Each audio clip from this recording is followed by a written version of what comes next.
Hello guys and welcome back to another video. Today we're going to be checking out the Tecware Pearl Purple switch that was sent to me by Tecware themselves. Now this is the second switch out of the 4 that I was sent, and it is a tactile switch.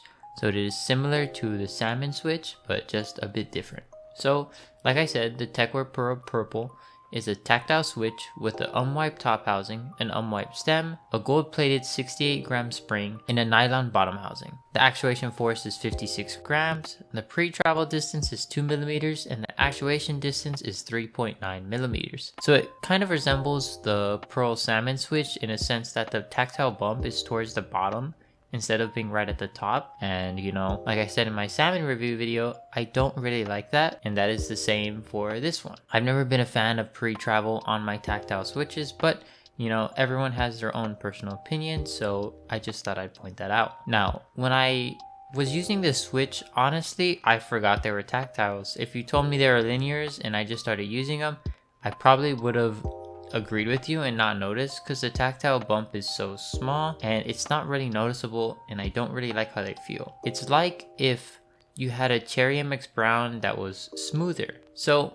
if you like the feeling of Cherry MX Browns, which I personally do not, then these will obviously be up your alley, because the tactile bump is barely there, like a Cherry MX Brown, but it's not as scratchy and sounds better than a Cherry MX Brown. Now I will say I have 2 problems with this switch. One is obviously the fact that the tactile bump is almost non-existent, and it almost feels like a linear unless you're trying to pay attention to the tactile bump. And the other one is something to do with how they sound. Because all 4 switches that they sent me are lightly factory lubed, this one also as well, it's for some reason has like a sticky sound to it. It just sounds weird. I can't really explain too much how it sounds without giving you guys the sound test, so I'll let you guys hear it for yourself.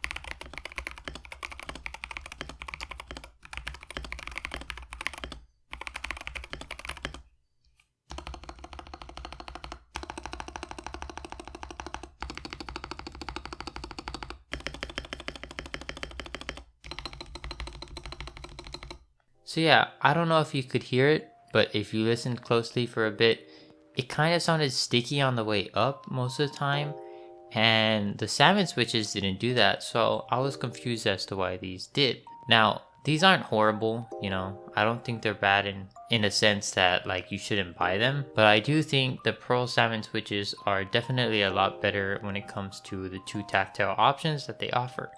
I'm not a fan of the tactile bump being so small, I'm not a fan of the sound these provide, and overall it's just not that good of an experience unless you're talking about the smoothness, because well, they are pretty smooth right out the box because of that factory lube. Now I'm not too sure what's making that sticky noise that I don't like. It happened with the Kinetic Labs Husky switches that I reviewed as well. They also had that, and those were also factory lubed, so I'm wondering if it has to do with something in the factory lubricant. But overall these switches are just okay. You know, if someone asked me if they should get them, I would probably refer to them to the salmon switches instead, because they're basically just a better version of the purple switches, which is kind of sad because I really like the colors of these Pearl Purple switches. But yeah, let me know what you guys think about these switches in the comments down below, and I'll see you guys in the next video. Peace.